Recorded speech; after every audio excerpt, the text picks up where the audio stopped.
Salut à tous. Alors là, il est 6 h du matin.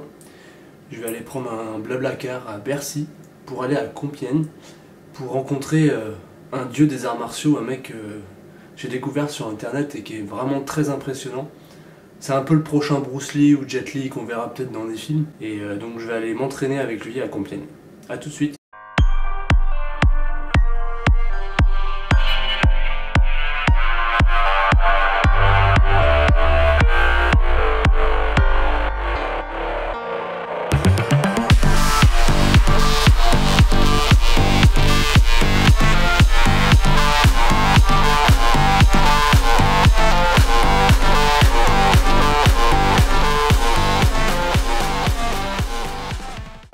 Bon, je suis arrivé à Compiègne, mais un petit peu au mauvais endroit puisque j'ai 1 heure de marche pour arriver au bon endroit.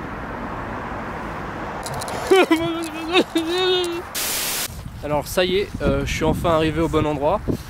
J'ai couru pendant une demi-heure et il y a un gentil monsieur qui s'est arrêté et m'a proposé de m'amener au séminaire et du coup j'ai été sauvé. Ouvre-toi. Tu vas me donner une serviette.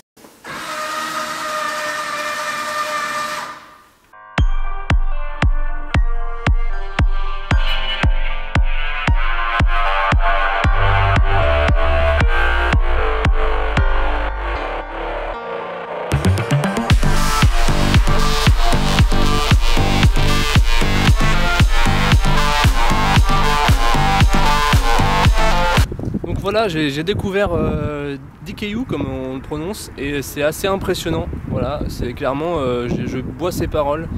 Il est arrivé, il a dit bon, concrètement j'ai essayé de devenir Bruce Lee et j'ai pas pu. J'ai testé plus de 15 arts martiaux dans ma vie, puis je me suis rendu compte que ça suffisait pas. Et il s'en est rendu compte le jour où il s'est fait agresser par des gens avec des couteaux, ils étaient plusieurs. Il a failli se faire perdre son œil, il a une cicatrice ici et il s'est pris un couteau dans le dos. Donc déjà ça pose un peu le personnage. Et après ce qu'il a expliqué et qui est très intéressant, c'est que tous les arts martiaux qu'il a appris, en fait ça l'a pas aidé. Ce qui l'a aidé, c'est de trouver un truc avec le chi, avec la force intérieure, qui lui permet en fait, ce que vous allez voir dans les vidéos, de soulever une chaise à une main, de frapper extrêmement rapidement. C'est une sorte de force intérieure, il faut voir ça comme ça. Et la deuxième chose qui est hyper intéressante, c'est sa rapidité en fait. Et sa rapidité, il nous a expliqué, si on vous brûle avec un fer chaud, vous allez bouger pareil, vous allez faire des trucs comme ça. Et en fait, son entraîneur lui faisait faire ça, voilà. Il le brûlait avec un fer et il avait des réactions comme ça. Et du coup, il a gardé ce mouvement de tête là, ce mouvement de corps pour se déplacer aussi rapidement. Donc voilà, c'est hyper intéressant. Et ce qu'il dit, c'est que cette force intérieure, du coup, qu'il a développée, elle lui permet donc d'être rapide, d'être fort mais sans forcer. Et autre chose, il dit que Lionel Messi, Michael Jordan, Tiger Woods, tous ces brillants sportifs, ils ont cette force intérieure. C'est pas juste de la technique en fait. On voit que le mec est passionné, on voit qu'il sait énormément de choses. Et parfois il nous fait des petites démos et ça explose de partout. Et généralement son assistant il se prend des mandales, donc c'est vraiment très sympa. Wow. Bon, j'ai fait la pause déj là. Je vous dirai pas où j'ai mangé, mais oh, je dirais pas où j'ai. Putain, il y a l'enseigne.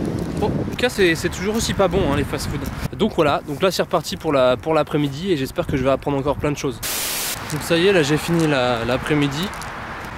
Moi qui ai vu ces vidéos, je voulais vraiment voir des démonstrations de combat, de frappe, tout ça.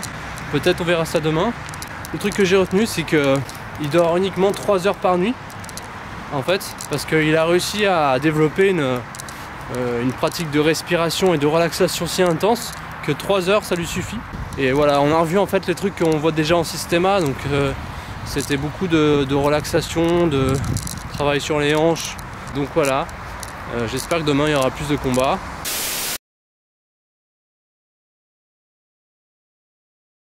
Ce séminaire, c'était pas tellement l'occasion d'en apprendre plus sur le combat, sur le systéma ou sur les techniques de défense. C'était plutôt l'occasion d'en apprendre plus sur DKU. Moi, à titre personnel, j'en ai appris beaucoup et ça m'a vraiment donné l'impression d'être en face à un personnage de cinéma, un surhomme.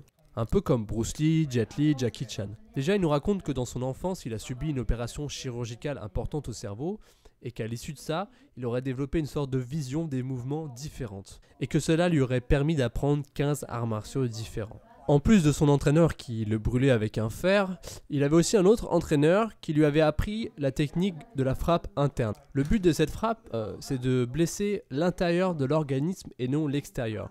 Pour s'entraîner à faire ça, son professeur empilait 10 tuiles et lui disait « Tu dois casser uniquement les tuiles qui sont au milieu ». Et un jour, il a utilisé donc la technique de la frappe interne sur un boxeur qui lui a demandé de le frapper. Au début, le boxeur n'a rien senti, et puis le lendemain, en fait, il a commencé à vomir, et il se sentait vraiment mal, il a cru qu'il allait mourir. Et des anecdotes comme ça, j'en ai encore plusieurs, mais je vais les garder parce que je pense vraiment qu'il faudrait qu'on fasse un film sur DKU, qu'on raconte une histoire dans un livre, dans un court-métrage. C'est un personnage de cinéma, c'est un surhomme, et il mérite vraiment qu'on s'intéresse à lui.